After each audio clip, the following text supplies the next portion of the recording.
আসসালামু আলাইকুম, সবাই কেমন আছেন? আশা করি যে যেখানে আছেন ভালো আছেন। আমরাও ভালো আছি। আজকে আমি আরেকটি নতুন ভিডিও নিয়ে চলে আসলাম। আজকে ভিডিওটি আমি সেলাই সম্পর্কে কিছু কথা বলবো, আপনারা ভিডিওটি দেখতে থাকেন। আমি সেলাইয়ের কাজ করি ৬ বছর আগে থেকে শুরু করি।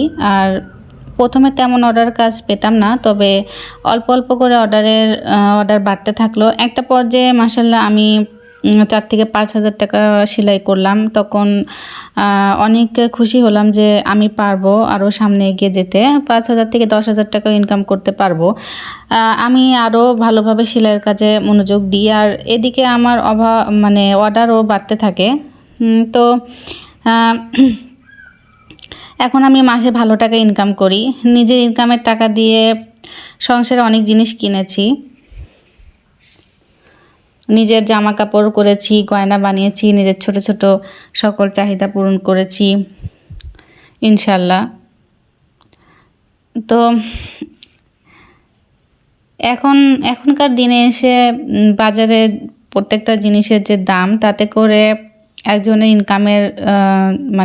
ইনকামের মধ্য দিয়ে মধ্যবিত্ত পরিবারের সচ্ছলভাবে চলা কষ্ট হয়ে পড়েছে। সেখানে তো শখ পূরণ করা দূরের কথা। তবে দুজনে একসাথে ইনকাম থাকলে মধ্যবিত্ত পরিবারের সচ্ছলভাবে চলাটা সম্ভব, আর নিজেদের ছোট চাহিদা ও শখ পূরণ করাও সম্ভব। তাই আমি সব মেয়েদের বলবো, আপনারা ঘরে বসে না থেকে নিজেরা ইনকাম করুন এবং ইনকামের পথ খুঁজে বের করুন। আমি যেমন সেলাই করে ইনকাম করি, আপনারাও তেমন সেলাই শিখে ইনকাম করতে পারেন, কিংবা অন্য কোনো কাজ যেটা আপনি পারেন সেটা করেও ইনকাম করার চেষ্টা করুন। নিজেকে স্বাবলম্বী করে তুলুন। একজন নারী উদ্যোক্তা হয়ে উঠুন। জীবনে কষ্ট করলে, পরিশ্রম করলে সাফল্য অবশ্যই আসবে। তাই আপনাকে নিজেকে চেষ্টা করে সাফল্য অর্জন করতে হবে। আমি দুদিন আগে কিছু কাজের অর্ডার পেলাম। যারা কাপড় বানাতে দিয়েছে তারা আমার রেগুলার কাস্টমার। এখানে 3 পিস বানাতে দিয়েছে, বাচ্চার ফতুয়া, জামা এইসব বানাতে দিয়েছে। তো সেগুলো আপনাদের দেখালাম। এখন কিছু কমেন্টের উত্তর দিই বা কিছু কমেন্ট পড়ি। আমাকে এক আপু কমেন্ট করেছেন, আপু আপনি কি কারেন্টে মেশিন চালান? হ্যাঁ আপু, আমি মেশিনে মোটর সেট করে নিয়েছি, আর এটা কারেন্টেই চলে। এত কাপড় তো আর পায়ে সেলাই করা যাবে না। আরেকটা আপু কমেন্ট করেছে, আপু আপনি কি সেলাইয়ের পাশাপাশি কাপড় বিক্রি করেন? তো না আপু, আমি কাপড় বিক্রি করি না, শুধু সেলাইয়ের কাজ করি। তো আশা করি আমার আপুরা আমার কমেন্টে উত্তর পেয়েছেন। তো আপুরা যে আমাকে কমেন্ট করছে, আমাকে ভালোবাসছে, এটাই অনেক আমার কাছে পাওয়া। তো আপনারা আরও যাদের কোনো প্রশ্ন বা কোনো কিছু জানার প্রয়োজন, তারা আমাকে কমেন্ট করবেন, আমি আপনাদের কমেন্টে রিপ্লাই দিব। তো এখন একটু বলে রাখি, যারা আমার ভিডিও দেখছেন তারা প্লিজ আমার ভিডিওতে একটা লাইক করে দিবেন, আর আমার চ্যানেলটি সাবস্ক্রাইব করে দিবেন। যারা কাজটি করে দিয়েছেন তাদের অসংখ্য অসংখ্য ধন্যবাদ। তো আমি কিভাবে অর্ডারগুলো পেয়েছি বা অর্ডারের কাজ এখন আমি বাড়িয়েছি কিভাবে, সেটাই আপনাদেরকে বলবো। তো আমি যখন শুরুতে সেলাইয়ের কাজ শিখেছি বা সেলাই করি, তখন তো তেমন কেউ জানতো না। তো আমি প্রথম কি করতাম, নিজের জন্য জামা কাপড় তৈরি করে নিজেই পরতাম। আর সেগুলো যখন আশেপাশে ভাবিরা দেখতো, তো ওনারা বলতো যে কোথায় থেকে বানিয়ে নিয়েছেন। তো আমি বলতাম যে আমি নিজেই বানিয়েছি। যখন বলতাম, তখন ওনারা বলতো যে না, ভালো হয়েছে। তো আমরা যদি দিই, আপনি কি বানিয়ে দিবেন? তো কেন দিব না। তো এভাবে কিন্তু আমি আস্তে আস্তে 1জন 2জন এভাবে কিন্তু আমি কাস্টমার পেয়েছি। আর এখন কিন্তু আল্লাহর রহমতে মাশাআল্লাহ আমি ভালোই কাস্টমার পেয়েছি, আর ভালোই টাকা ইনকাম করি।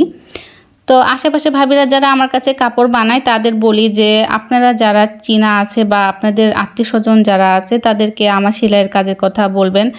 তাতে করে আমার কাস্টমার আরও বাড়বে। এরপর আমার মেয়ের স্কুলের ছাত্রছাত্রী মা যারা আছেন, তাদের কাছে আমার সেলাইয়ের কাজের কথা বলি। এতে করে তারাও আমার কাছে কাপড় বানাতে দেয়। তো এভাবে কিন্তু আমার কাস্টমার বাড়ে, আর আমি অনেক অর্ডার পাই। তো আপনারাও এভাবে চেষ্টা করবেন, একদিন অবশ্যই সাফল্য পাবেন ইনশাল্লাহ। তো যারা ভাবছেন যে সেলাই কাজ পারেন কিন্তু কিভাবে শুরু করবেন, কিভাবে কাস্টমার পাবেন। তো এই সিস্টেমগুলো ফলো করলে কিন্তু আশা করি আপনারা কিছুদিন একটু হয়তো সময় লাগবে, তারপর একটা সময় পর ঠিকই কিন্তু কাস্টমার পেয়ে যাবেন। আসলে কি যখন আপনি একজনের সেলাই করে দিবেন, তার দেখা দেখি আরও 2 জন আপনার কাছে আসবে, তারপর তার দেখা দেখি আরও 2 জন আসবে, এরকম করেই কিন্তু কাস্টমার বাড়ে। তো চেষ্টা করতে হবে। আর আশেপাশে যারা এখন তো অনেক টেলার্সের হয়ে গেছে এবং অনেকেই তো অনেক কাজ পারে। তো চেষ্টা করতে হবে যে তাদের থেকেও আপনাকে কাজ ভালো করার চেষ্টা করা লাগবে, এবং শুরুতে কিন্তু মজুরিটা কম নিতে হবে, যে অন্যরা যে টাকা মজুরি নেয় তার থেকে কম নেওয়ার চেষ্টা করতে হবে। এতে করে কি হবে, কাস্টমার কিন্তু খুশি হবে আর কাস্টমার কিন্তু আপনার কাছে আসবে। আর যদি শুরুতে বেশি টাকা মজুরি নেন তাহলে কিন্তু কাস্টমার আসবে না। আর সবথেকে বড় কথা, কাজ ভালো করতে হবে, কাজটা ফিনিশিংভাবে করতে হবে, আর এতে করে কাস্টমার খুশি হবে। যদি কাস্টমারের মনের মতো জিনিস তৈরি করে দেওয়া যায়, কাপড় তৈরি করে দেওয়া যায়, তাহলে একটা কাস্টমার কিন্তু কখনোই চাবে না যে আপনার কাছ থেকে সে অন্যজনের কাছ থেকে সেলাই করে নিক। তো এইভাবে কিন্তু কাস্টমার দিন যাবে আর বাড়বে। তো এই তো এখানে আমি সুতা দিয়ে ম্যাচিং করে করে নিচ্ছি, যে কাপড়ের সঙ্গে যে সুতা ম্যাচিং হবে সেটা মিলিয়ে রাখছি, এতে করে পরবর্তীতে আমার সেলাই করতে সুবিধা হবে আর খোঁজাখুঁজি করতে হবে না। তো এই তো আজকে এ পর্যন্তই। সবাই ভালো থাকবেন, সুস্থ থাকবেন। আল্লাহ হাফেজ।